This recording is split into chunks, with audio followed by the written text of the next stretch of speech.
please.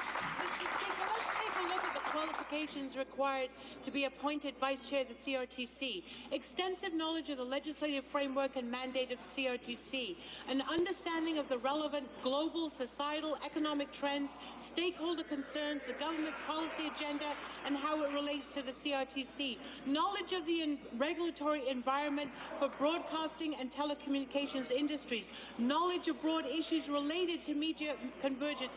Mr. Speaker, how does Mr. Pentafontes fit any of these criteria? The Honourable Minister of Canadian Heritage. Mr. Pentafontes is going to bring a credible, outside, qualified, bilingual voice to the CRTC. So you see the NDP laughing. You know, it is funny, Mr. Speaker. The NDP goes out to the public and they say, we need to raise the caliber and quality debate in the House of Commons. And what do? They name people in the House of Commons, they smear their reputation, attack them personally. They've never met him. The member for Vancouver East, she's never met Tom Pentafontes. She doesn't know him. She doesn't know anything about him. She gets up in the House of Commons and tries to attack him personally. He's a qualified person who will do a great job in the CRTC, and we're proud to make this appointment.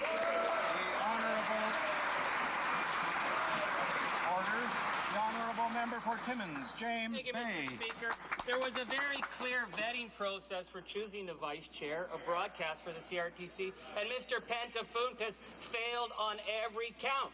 Because if you look at the standards, he doesn't meet the qualifications. He doesn't have the quasi-judicial experience. He doesn't have the senior-level management background with the experience in broadcast and cultural policy. What he does have is a calling card that he's a good friend of the Director of Communications for the Prime Minister, Dimitri Soundas. This appointment stinks. So would the minister explain why they have broken the rules and politically tainted the quasi-judicial standing of the CRTC with this partisan appointment? The Honourable Minister of Canadian Heritage. They smear Gwen Morgan.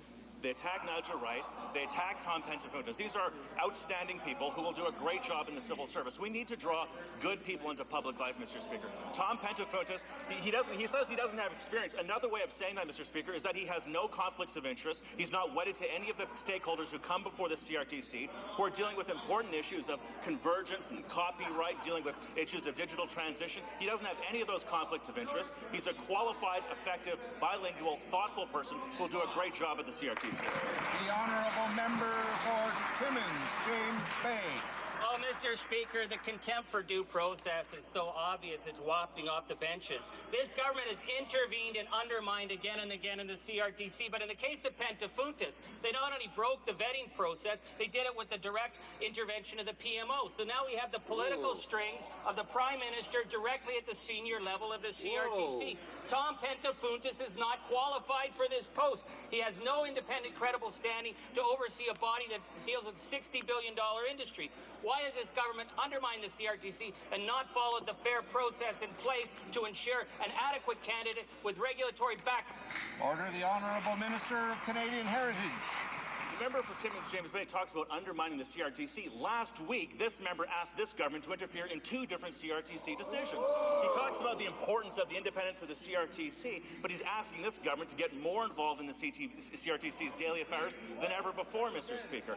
Tom Pentafontes will do an outstanding job, Mr. Speaker. And when he talks about credibility of representation, this is the member of Parliament who in 2004, 06, 08 ran telling his constituents he would vote to abolish the long gun registry. He turned his back on his constituents, and he dares get up in the House and actually attack other people's credibility. He has no legs to stand on. He has no credibility.